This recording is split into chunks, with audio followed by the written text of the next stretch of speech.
Take a deep breath before you continue, because you're about to learn why some people say they still have trouble understanding what it's like to meet Laura Ingraham's husband. The statements has kept her personal life a mystery for many years. Behind the scenes, however, she is married to someone quite different from her on-air personas, someone whose name causes listeners to gasp and, yes, utter the words, "Try not to gag." The final piece of information about their partnership is what truly shocks viewers. So continue reading. His name is David C. Smith, which should sound harmless enough, but it's unexpected given Laura's stern public image. David is a mild-mannered environmental law specialist with the most lovely voice you will ever hear. He has a deep understanding of 18th century English poetry, tweed suits, and patent leather shoes. Friends say he spent an entire weekend reciting Keats and Shelley back to back. The contrast between Laura's quick news bursts and David's languid stanzas may give you whiplash alone. Important background. When they first met, Laura was a featured speaker at a book signing for a memoir on climate change. After the ceremony, David approached her in the foyer with a scuffed copy of Silent Spring. He praised the impact of the book and then reluctantly introduced himself as an environmental lawyer.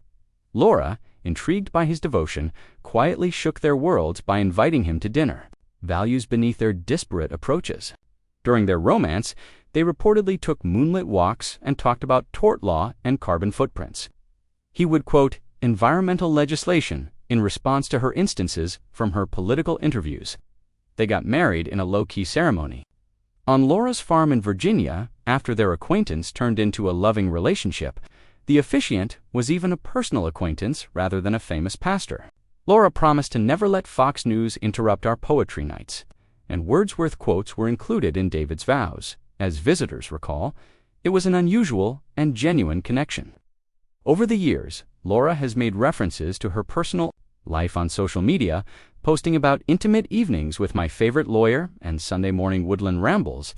However, David avoids the limelight.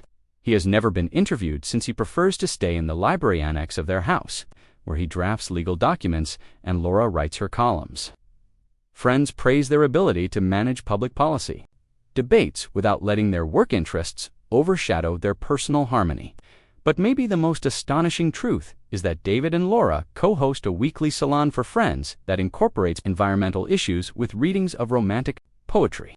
Imagine Keats performing lines by candlelight after congressional aides discussing carbon credits are on the guest list. Tender stanzas about daffodils and nightingales are intercut with contentious policy debates on this unexpected evening. Attendees said it sounds like a fever dream in DCN, lest you see it yourself.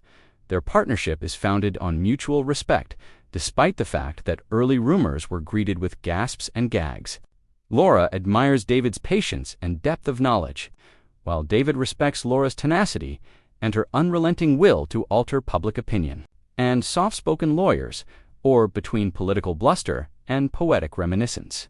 If Laura Ingraham and David C. Smith's unlikely marriage made you think again, click the like button and subscribe for more stories that defy all stereotypes, that amaze and inspire. I appreciate you watching. And remember that love often appears in unexpected places.